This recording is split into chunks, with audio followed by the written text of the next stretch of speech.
guys, and welcome to today's Los Blancos podcast. Today, we've got a quick one. You've seen the title, you've clicked on the video. You know what this is about. I'm going to be talking about Federico Valverde. Now, so far this season, I haven't had the time to do a complete review, but I have been watching every single game. I have been watching how the team has been doing. I've been tweeting as well, so if you follow me on XR_YT_2 on Twitter, X, then you'll find my verdicts on each of the games. But here's the thing: I've been watching every single game, and I think we have to talk about Federico Valverde because so far this season, it's been a very difficult season for not difficult, but it's been a very different season for Fede. We've come accustomed to this point. 3 years or 4 years under Ancelotti, where Valverde was really the main part of the team. He was the workhorse of the team. He was doing a bit of everything, and he was absolutely vital. He was integral to the team. We've obviously now switched over to Xabi Alonso, and I assumed that it was going to continue. But so far under Xabi Alonso, it has looked like it's been a bit different for Fede. His role seems very, very minimized. And so, I'm a bit worried looking at Fede and watching these games. Does Xabi Alonso potentially see him as someone who is easy to get rid of from the lineup? Does he see him as just a rotation option? Because right now, the pure fact of the matter is Real Madrid are struggling in terms of their rotation options. They have got limited options, to be honest. They are struggling in terms of the midfield. We've got 3 starters on the pitch. Shermany, we've got Fede, and we've got Arda, and we've got Ceballos off the bench. Belling's obviously out, and Camavinga's obviously out. So we are obviously, in that regard, we have got less midfielders. Therefore, Fede is a guaranteed starter. But here's my thing: when Camavinga comes back, when Bellingham comes back, who gets dropped? Now, when Bellingham comes back, I think it's very simple. Who gets dropped? It's probably going to be Mastantuono, and that's perfectly fine. But when Camavinga comes back, who's going to get dropped? It's not going to be Arda. It's not going to be Shermany. It's not going to be Jude. It's not going to be Vini and Mbappe. Vini, especially on this recent form, and Mbappe is just not going to get dropped. So, it leaves you thinking that, Alvaro Carreras is obviously untouchable at this point. Does leave you thinking, like, is it going to be Fede? And obviously it also does matter whether Camavinga actually starts himself, and Camavinga gets fit. But I've been a bit worried watching Federico Valverde this season. He's obviously doing everything that he's asked to do, but it's a very minimized role. He is just doing recovery runs, just running back, and then distributing the ball and playing little simple passes. He's not doing stuff that, we would have loved Fede to do for a couple of years ago. Now, what is Federico Valverde's best role? I think, his best season, in my opinion, was the 21-22 season where we won the Champions League, and he was essentially playing as that right winger. Now, I think playing as that fourth midfielder, playing on the right, he does a lot of those things exceptionally well. He gets up and down, he helps his fullback. He helps his fullback defend. So far, we haven't really required that for Trent. Trent's been pretty good defensively, and obviously Dani Carvajal's been pretty good defensively. So he hasn't been required to recover for those guys yet. But the other stuff that he did really well during that era. His ball striking is something that we all know about, but he hasn't really taken too many shots this season. He's obviously then I think this is the best attribute of Federico Valverde is his driving of the ball. We haven't seen any of that this season, and that's been one of the things I've been really disappointed about. A lot of the times, I would love to see Fede just burst through the midfield and get past and just brute force our way forward. He hasn't been able to do that, and he hasn't been allowed to do that by Xabi Alonso so far this season. So it does make me a bit worried in that sense. Obviously, his crossing is pretty decent, his long passing is pretty decent, but all of this stuff has been minimised under Xabi Alonso. So it does make me wonder, what is the plan for Fede? And does Xabi Alonso see him as indispensable like Carlo Ancelotti did? And my answer to that is probably not. I look at it and I'm thinking, does Xabi Alonso see, does he see Fede as someone who's easy to get rid of, easy to replace, and you know you can get all of the stuff and better from other players? Does he see that? You know, you look at, and on the surface value, I look at it and I say, well, you can get the defensive ability, the tackling, the beautiful tackling from Camavinga. You can get someone who's going to play a little bit deeper from Tchouaméni. You've got someone with a much better technical level with Arda, and then you've got the ground covering with Jude Bellingham and the ball carrying by Jude Bellingham.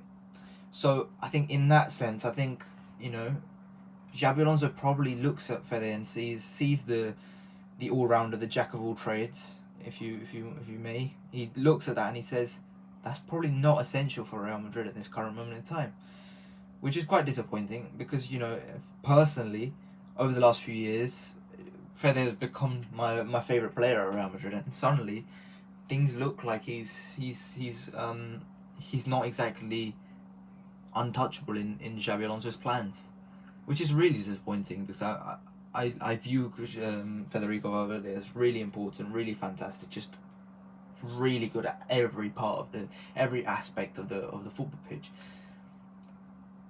But it does worry me that, you know, Xabi Alonso sees him this way, and so, you know, it does make me wonder whether he has a future at this club as a starter. Now, obviously, I may be overreacting. Maybe Camavinga comes back and Fede is still starting every single game. But so far, I haven't been exactly thrilled to see how Xabi Alonso's been using Fede. And obviously, it's worked. Everything's worked so well so far. Everything's been fine. But I would like to see some better use of Federico Valverde, because he can be a genuine weapon for you to use. He can actually win you games if you use him in that regard. You don't have to use him as just a workhorse. You don't have to use him as just a shuttle runner. At the end of the day, you can, you know, at the end of the day, you can actually use him in some other ways. So I think, with that being said, I want to talk about that a little bit before I end this podcast out and leave you guys with that question. What is Fede's role for this season? But I do want to start with, you know, we look at the rest of the team. Tchouaméni's role is very clear now. He is the quarterback of the team. He is playing those beautiful passes. He's being like a rock in the midfield, and he's done that fantastically so far. And for me, I think you could see it. He is untouchable for Xabi Alonso. So there's no doubt about it. Tchouaméni is an integral part of the team.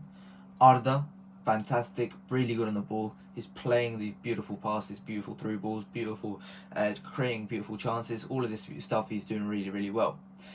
Franco Mastantuono and Brahim Diaz both been used as runners, basically runners and workhorses. Their technical abilities haven't really shown so far. Franco Mastantuono hasn't been showing his technical ability so far. I remember there's a couple of sequences where you can see flashes come through, but it's still not, you know, he's still not polished. But defensively, he's been very good. He's been running a lot and he's been working hard. So he's actually been providing us value for that. So far, so good from Franco. So where does Fede fit in this equation? Well, I think first of all, our defense has been really good so far this season, especially compared to last season. Just use him in that regard. Obviously, you know, if in the bigger games when Trent gets isolated, you've got Fede to help him. You've got Fede to do that double up and help him in that regard. But I think the main thing is you've got to be playing him on the right hand side of the midfield, and you've got to be allowing him to make those runs. Obviously, you want to be playing a little bit more smooth football, playing 1, 2, 3, 4.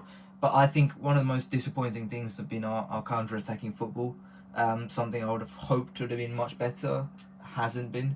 So I think Fede can really help you with that. The fact that he drives so quickly, where the ball can't get nicked off of Fede. So I think that's one big thing, is hopefully that gets used a little bit more. And obviously the goal scoring. Fede's been taking no shots this season. I'm just going to quickly search up how many shots per game Fede's been taking.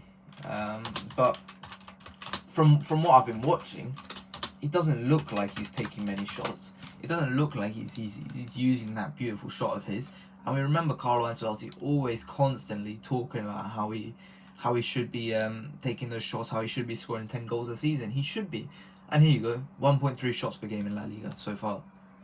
You know, that he should be, you know, Fede should be shooting more than that. He should be. There's no if, buts or maybes there. He should be shooting, let's say, 3 times a game, because his shot is just ridiculously good. But you know, especially when I watched Real Madrid so far this season, we've been taking a lot of long shots, and the fact is Fede hasn't been taking any of them. So why can't he? I think that's one thing I'm a bit worried, is he hasn't been given any freedom whatsoever. And so I hope that he is given freedom, because Fede can make you a huge difference if you give him that little bit of freedom. But so far, you know, Xabi Alonso hasn't been allowing him with that level of freedom. So I'm a bit disappointed.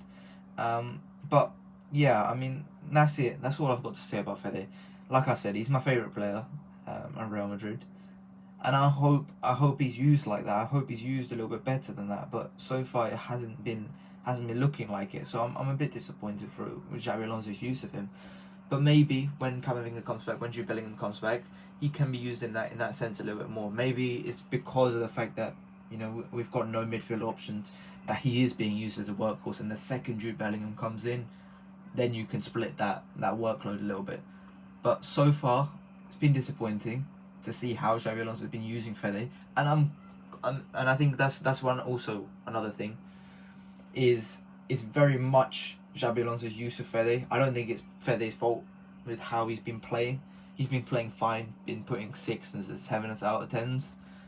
But we know Fede can be better. We know Fede can win you games, and that's the important thing, especially in games like the Mallorca game we played a couple of days ago, where it was really tight, really difficult.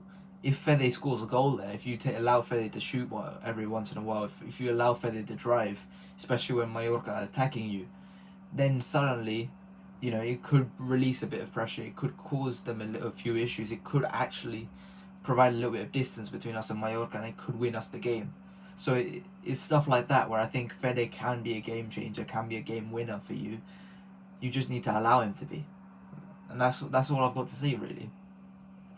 But I think that's all I've got to say on today. I think we'll be back soon. We'll be talking about the actual games. Obviously, it's an international break. I did want to talk about Fede rather than talking about the Mallorca game. I wanted to talk about Fede, because I've not really been seeing anyone talking about it. So I do want to talk about this. What are your thoughts? Let me know down in the comments. Please let me know how you think Fede's been doing. Whether you think he has a bigger role to play once the other guys come back. But I'm a bit disappointed. I'm a bit worried. But we'll have to see. Thank you guys for watching today's Los Blancos podcast. Please leave a like and subscribe. I'll see you guys later. Bye.